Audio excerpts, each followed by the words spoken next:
Qui sert de pont entre les Burundais en exil et ceux restés au pays à travers des informations bien fouillées concernant tous les domaines de la vie du pays. Le magazine Humura Burundi est diffusé sur le web via le site de la RPA www.rpa.bi. Humura Burundi. Désolé, chers auditeurs, pour ce retard. Nous sommes le dimanche 4 août 2019. Bienvenue à ce magazine Humura Burundi, dont voici les principales articulations. Suspension du dépistage volontaire du VIH-Sida sur tout le territoire national depuis quelques mois. Médecins et patients s'inquiètent et le ministère de tutelle garde un silence radio sur les raisons qui l'ont poussé à prendre une telle mesure, lourde de conséquences. C'est aujourd'hui officiel, la plateforme Senared Giliteka répondra présent lors des prochaines élections de 2020. Vous le suivrez dans ce magazine. Et comme tous les dimanches, la deuxième partie de ce magazine sera consacrée à la rubrique Ubahuka. Et aujourd'hui, il sera question du climat d'intolérance politique qui règne actuellement au Burundi. Voilà pour le sommaire. À la présentation de ce magazine, vous êtes avec Josiane Mozaneza et Steve Niungeko assure la mise en onde. Inès Gakiza est à la prise d'image. Dans quelques poussières de secondes, le développement de ces titres.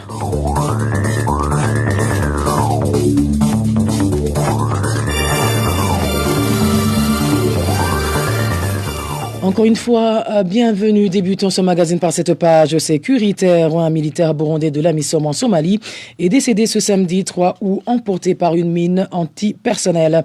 Nos sources sur place indiquent que Major Sabushimiki allait remplacer le Major Manirambona récemment tué lors d'une attaque des Al-Shabaab. Tous les deux étaient du 53e contingent.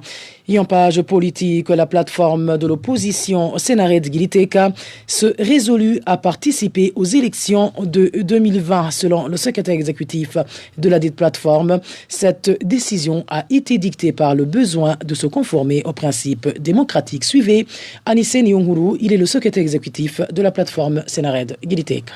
Le Senared Giliteka a toujours eu en principe, le principe du Senared Giliteka, c'est de participer aux élections. Parce que le changement d'un pouvoir dans un État, je dirais, qui aspire à la démocratie, ce n'est pas nécessairement un État démocratique, mais un État qui aspire à la démocratie, le changement doit être opéré via les élections. Deuxièmement, après avoir adopté ce principe-là de participation aux élections, il faut que il y ait des conditions optimales de participation à ces élections-là. Sinon, maintenant, c'était un engagement, c'était une acceptation, c'était une confirmation de notre principe de participation aux élections pour que le pouvoir change au Burundi. Il n'y a pas de profil bas, c'est une stratégie politique.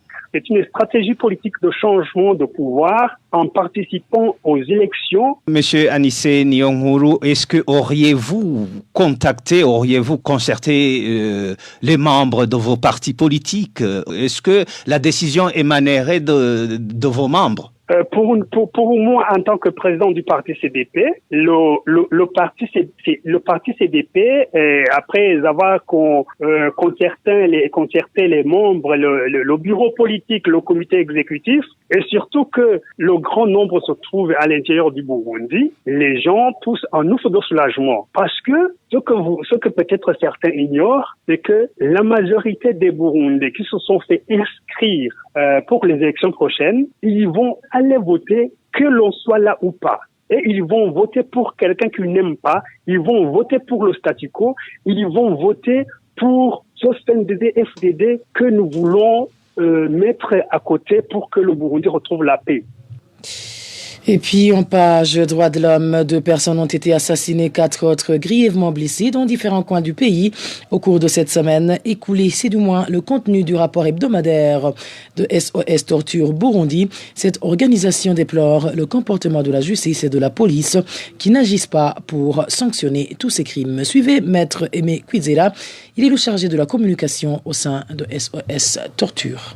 Le rapport de SOS Sauté Burundi de cette semaine déplore l'assassinat de 2 personnes, une à mairie de Bujumbura, l'autre dans la province de Kayanza. La seconde victime, qui était un activiste politique, avait été mise en garde par les jeunes du parti au pouvoir qui l'avaient menacé de payer de sa vie ses activités de mobilisation en faveur du parti PRONA, considéré par les mêmes jeunes du parti à dominance Tutsi. SOS Sauté Burundi regrette que les 2 cas de violation du droit à la vie n'attirent aucune attention des parquets concernés pour des enquêtes sérieuses pouvant déterminer les auteurs, les circonstances et les mobiles de ces meurtres. Dans ce même rapport, SOS Sauté Burundi dénonce des arrestations arbitraires dont ont été victimes 3 personnes, dont un mineur de 16 ans, en province de Gitega. La police semble avoir oublié, sinon ignoré, que la liberté est la règle, la détention est l'exception, et s'amuse à détenir des personnes sans aucun indice de culpabilité, ni fait écho des faits et reproches,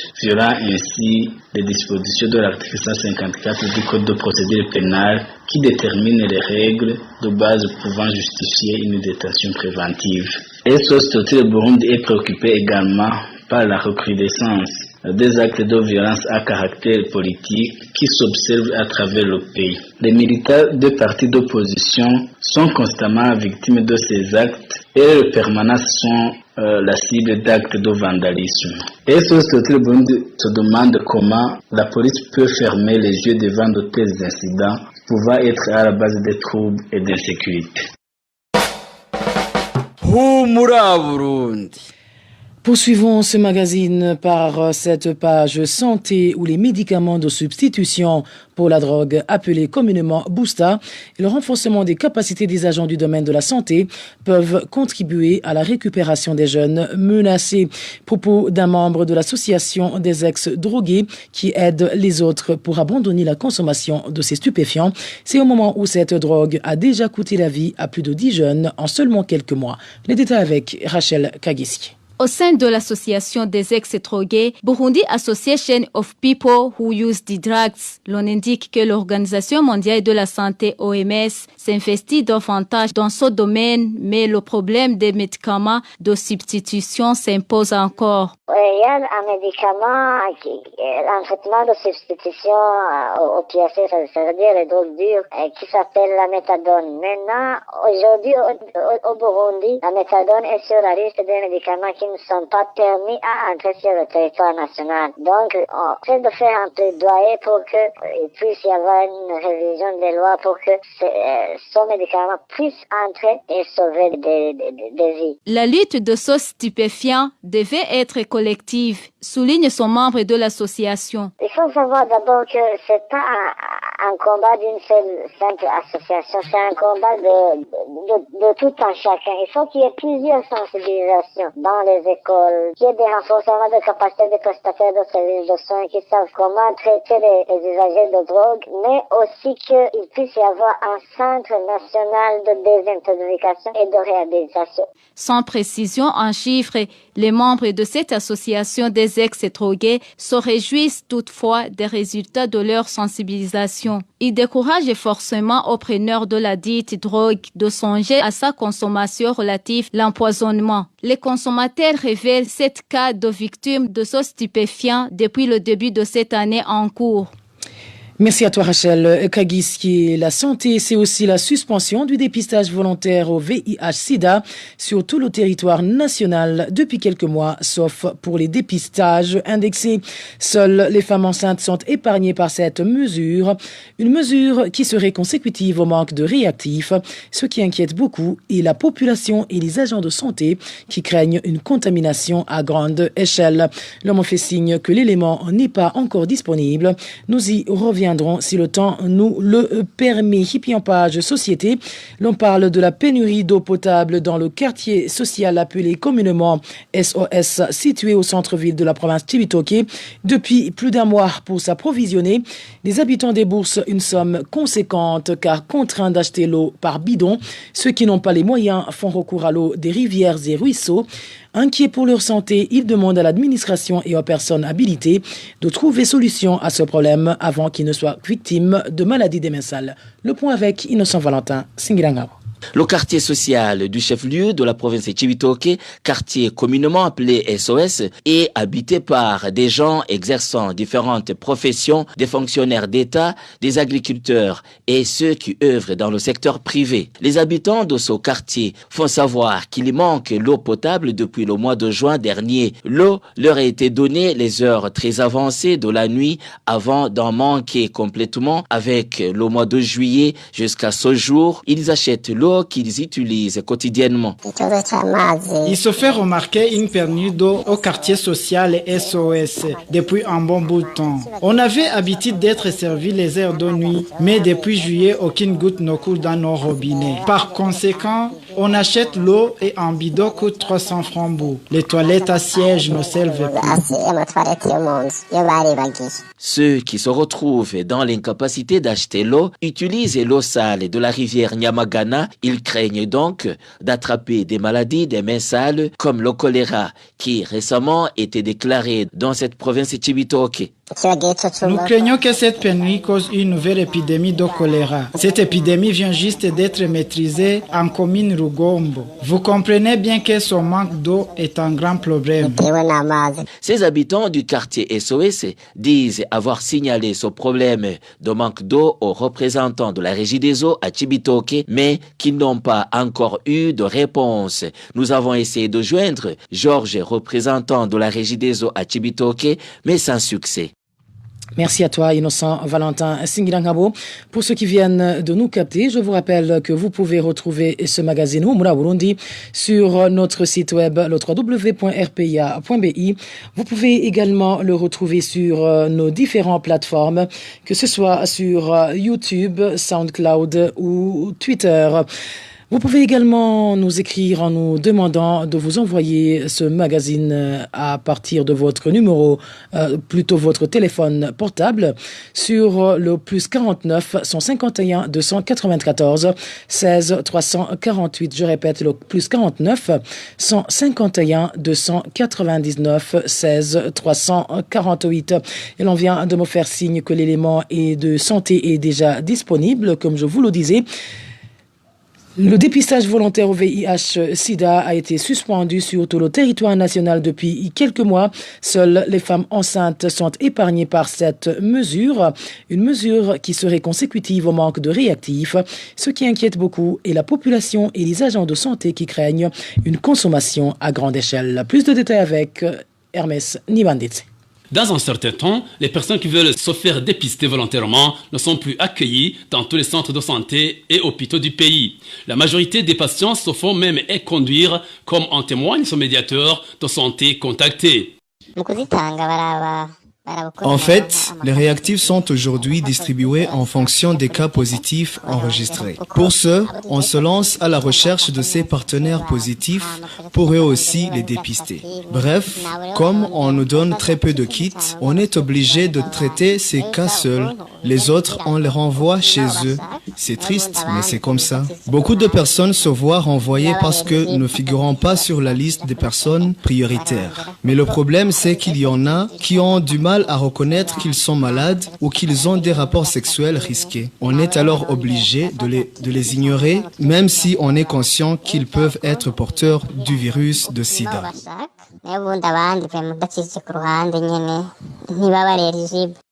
En principe, il est difficile de juger quelqu'un sur ses apparences, surtout en ce qui est du VIH-Sida. Pourtant, un des médecins qui s'est entretenu avec la RPA, mais qui a préféré garder l'anonymat, nous a juré qu'ils en sont à cette extrémité pour limiter les personnes à dépister. Cette décision met à fin au dépistage volontaire et inquiète beaucoup les agents de santé qui craignent une fulgurante propagation du virus du VIH-Sida.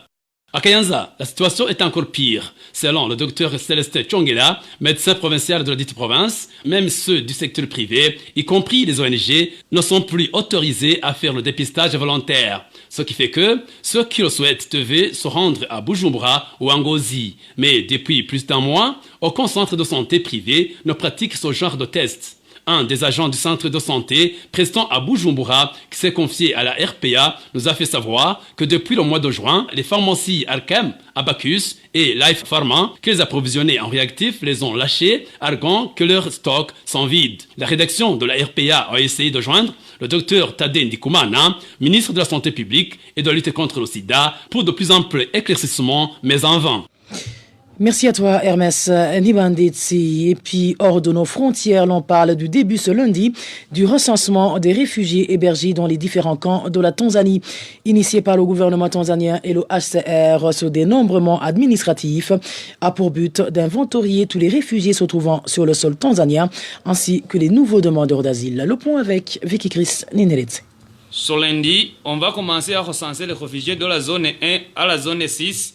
Et mardi sera le tour de ceux de la zone 7 à la zone 10. Tous les réfugiés du camp Tenderi porteront un bracelet sur le bras gauche comme prévu d'enregistrement.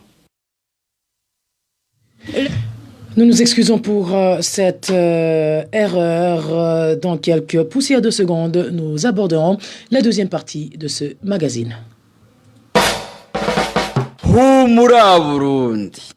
C'est le moment de suivre la rubrique Ubahuka, une émission qui sera centrée sur les avis de différents politiciens des partis de l'opposition sur le climat d'intolérance politique qui règne actuellement au Burundi au moment où les partis politiques sont en train de se préparer pour les élections prévues en 2020. La rubrique Ubahuka de ce dimanche vous est présentée par notre consoeur Nadège Irakoze.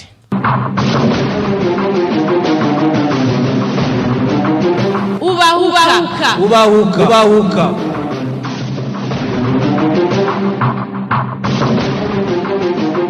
Les élections prévues en 2020 au Burundi approchent à grands pas. Plus cette période approche, plus le climat d'insécurité devient inquiétant. Suite à l'intolérance politique, les membres des partis politiques de l'opposition ne cessent d'être persécutés. Certains d'entre eux sont incarcérés, d'autres sont tués. À cela s'ajoute la distribution des armes au sein de la jeunesse Imbonerakure du parti CNDD-FDD, dans le but de persécuter les militants des autres partis politiques de l'opposition. Cette distribution des armes ne va-t-elle pas créer une tragédie au Burundi, surtout en cette période préélectorale ?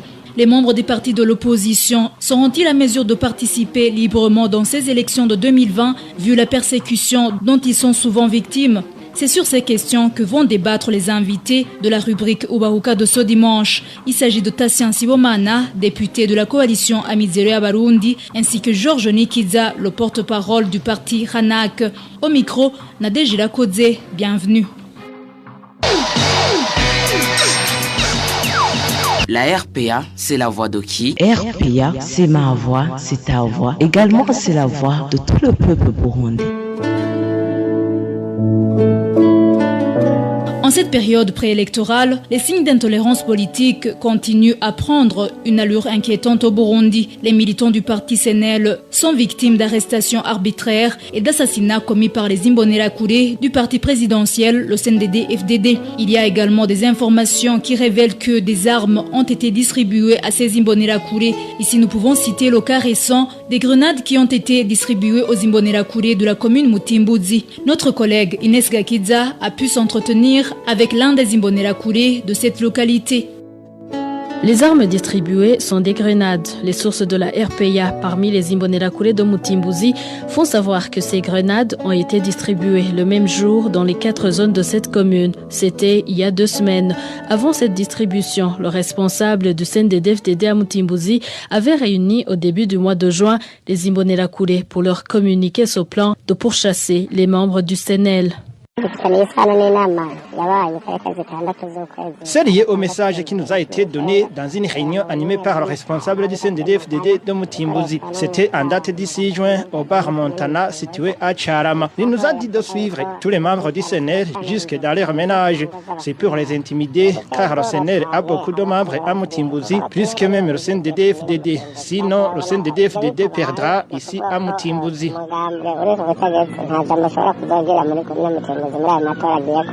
Jean Nepomsem de Sengu-Moremni, chef des Imbonerakure à Mutimbuzi, s'est chargé de la distribution de ces grenades. Les informations recueillies par la RPA révèlent qu'il a fait le tour dans les 4 zones de la commune. Essayant d'opérer en toute discrétion, les sources de la RPA précisent que les Imbonerakure choisis dans une même zone recevaient les grenades séparément. Notre source nous parle des lieux de leur rencontre dans toutes les zones. Dans chaque zone, on donnait des grenades à Maramvia, à la 15e avenue et à la 13e, Rubirizi, au centre et à Moyange, Gatumba, dans le secteur Kinyinya et Kigwati, Maramvia à la 15e transversale et à la 13e. C'est Jean Nepomsem de Sengu-Moremni, responsable des Imbonerakure à Mutimbuzi, qui les a distribués. Cependant, les 8 Imbonerakure qui ont eu ces grenades ont été finalement identifiés.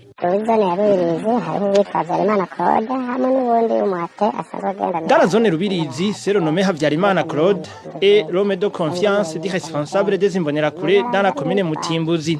À Maramvia, les grenades ont été données à un certain Namavukilo Darius Nshimirimana, connu sous le surnom de Shimwe. À Rukaramu, c'est Innocent et Berkimas. Et à Gatumba, les surnommés Mvubu et Chokumba. Ce dernier fut le bras droit d'Ondomboro.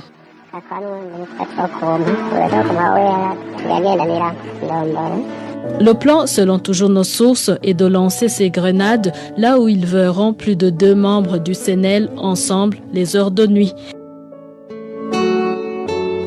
Tassien Sibomana, député de la coalition Amizero Barundi, explique que cette distribution des armes au sein de la jeunesse du parti CNDD-FDD est contraire à la loi en vigueur au Burundi et que cela peut être à l'origine des massacres au Burundi. C'est naturel qu'il y a une milice qui est entretenue alors qu'il y a des corps chargés de sécurité. Je parle de la police, je parle de l'armée, je parle de l'administration et du service national de renseignement. Ça ne vise rien d'autre que la perturbation de la paix et de la sécurité, surtout en cette période très délicate où le Burundi s'achemine vers les élections, si jamais les élections auront lieu.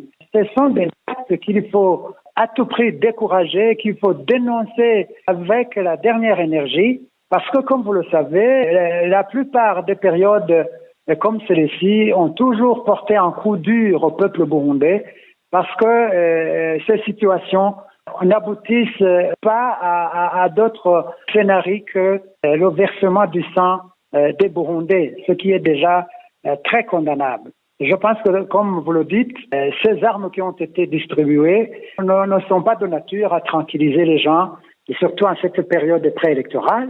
Et surtout que, comme vous le dites, ces jeunes auraient reçu pour mission d'attenter à la vie des militants du CNL, ce qui est déjà une aberration, ce qui est déjà un signe de peur du parti au pouvoir par rapport à ces élections, même si il n'y a pas longtemps, le discours du CNDD-FDD et de ses acolytes était de dire que c'est l'opposition qui ne veut pas les élections, qui a peur des élections.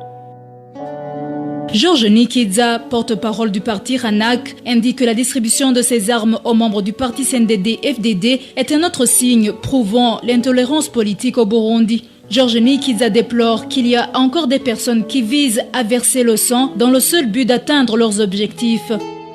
C'est vrai que la distribution des armes n'est pas nouveau au Burundi. Il y a eu beaucoup de cas. Cela montre que si cet acte de distribution des armes continue, cela nous montre que finalement l'intolérance prévaut au Burundi. Il y a des permanences qui sont détruites, il y a des emprisonnements de certains membres du parti politique, il y a des propos à caractère haineux qui sont lancés par les administratifs, même les membres du corps de sécurité. Et du coup, le parti RANAC dénonce tout acte connu ou caché qui attiserait la haine, la violence et l'extermination d'une partie de la population, quel que soit l'auteur de ces actes. Même s'il y a des menaces et intimidations à l'endroit des membres des partis politiques de l'opposition, Tassien Sibomana affirme que la coalition Amizero Barundi participera dans les élections de 2020. On ne peut pas participer aux élections en ayant le cœur tranquille quand il y a des menaces de mort, quand il y a des morts, quand il y a des gens qui sont portés disparus ou qui sont victimes de tortures. Ça, c'est un fait. Mais malgré cela, la question de fond qui se pose est de savoir si, malgré cela, faut-il laisser le CNDD-FDD et ses acolytes participer aux élections seuls? Je ne crois pas que ce soit la solution. Vous le savez, quand Rwagasore et ses amis et ses compagnons de lutte menaient le combat pour l'indépendance du Burundi, et ils ont traversé des moments difficiles. Rwagasore a été emprisonné, comme la plupart de ses compagnons de lutte. Ils ont été malmenés, mais malgré tout cela, ils n'ont pas abdiqué, ils ont continué la lutte jusqu'à doter le Burundi de l'indépendance. Et nous avons cette obligation d'encadrer nos militants et d'être de vrais leaders pour les guider jusqu'à ce que les élections soient à la préoccupation de tout le monde et jusqu'à ce que nous élisions qui nous voulons et nous mettions en place un système qui rassurera le Burundi et les Burundais et de façon générale sans distinction partisane aucune. Et c'est pour vous dire donc que malgré ces difficultés, nous avons l'obligation de vaincre la peur, nous avons l'obligation d'encadrer nos bases respectives pour qu'elles vainquent la peur afin que nous sortions justement de ce processus électoral gagnant et au détriment de ceux qui prônent l'exclusion et l'intolérance politique. Le porte-parole du parti RANAC affirme également que ce parti s'est engagé à participer dans les élections de 2020 dans le but de ramener la démocratie au Burundi. Georges Nikidza explique que le rôle de chaque Burundais est indispensable pour lutter contre ce pouvoir dictatorial. Le RANAC s'est lancé le défi donner prix, jouer la chaise vide pendant les élections, excepté s'ils sont organisés dans des conditions très difficiles, de telle manière que personne est interdit ou est empêché de sortir de sa maison. Bien que la situation est telle qu'il nous est imposé, le parti RANAC va participer aux élections parce que la chaise vide est moins payante en politique et surtout en Afrique et particulièrement au Burundi. Nous allons demander à nos militants et aux Burundais et à tous les membres d'autres partis politiques de s'efforcer de prendre le courage, parler des mains et participer aux élections et participer ainsi au changement radical du régime dictatorial qui pense que finalement, pour arriver à ces fins, il faut passer par les armes. Nous allons contribuer parce que l'absence ou le boycott des élections a montré que c'est donner la force à ces gens-là, à ces gens qui finalement voient que les armes restent le seul voie de rester au pouvoir ou d'arriver au pouvoir. Pour Tassien Sibomana, les dirigeants burundais devraient organiser des élections libres et inclusives pour que la paix revienne au Burundi et demande aux autorités chargées de la sécurité au Burundi d'assurer la protection à tous les Burundais sans discrimination. Il faut que les institutions en place, il faut que les différents corps chargés des différentes missions légaliennes de l'État fassent leur mieux pour travailler justement conformément aux lois et règlements en vigueur en accomplissant leur mission sans faille. Je parle d'abord de l'administration qui est là pour garantir les droits et libertés pour tout le monde. Si l'administration gère le pays au profit du seul parti au pouvoir, alors que nous sommes en plein multipartisme, écoutez, cette administration ne vaut plus la peine. C'est pourquoi d'ailleurs les Burundais devraient s'en débarrasser par le canal des urnes. Deuxième interpellation ou deuxième action qui devait être faite, c'est celle qui incombe au corps de défense et de sécurité. Je parle de la police, je parle de l'armée, je parle du service national de renseignement, qui sont nourris, habillés et rémunérés à la sueur de tous les Burundais. La Constitution est là. Les différentes lois organiques régissant le fonctionnement de ces différents corps en disent long. Ils doivent accomplir leur mission de façon professionnelle, de façon non partisane, afin que la paix et la sécurité soit une réalité pour tous les Burundais, sans distinction d'ethnie, de parti ou autre différence soit-elle. C'est sur ces conseils du député de la coalition Amizero Abarundi, Tassian Sibomana, que nous clôturons la rubrique Ubahuka de ce dimanche, qui était centrée sur le climat d'intolérance politique qui se manifeste en cette période préélectorale au Burundi. Merci à nos invités, merci à vous tous qui nous avez prêté une oreille attentive. Merci également à mes collègues qui m'ont aidé à la production de cette émission. Au micro, vous étiez avec Nadège Irakodze. À la prochaine. Ubahuka. Et voilà, chers auditeurs, c'est sur cette rubrique Ubahuka que nous mettons un point final au magazine Humura Burundi de ce dimanche 4 août 2019.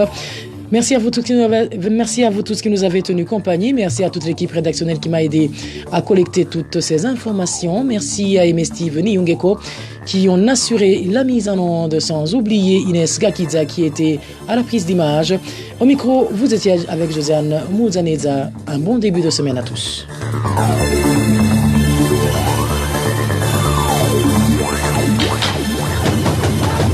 C'était le magazine Humura Burundi. Un magazine campant pour relier les Burundais en exil, et ce toujours au pays, à travers une information de qualité.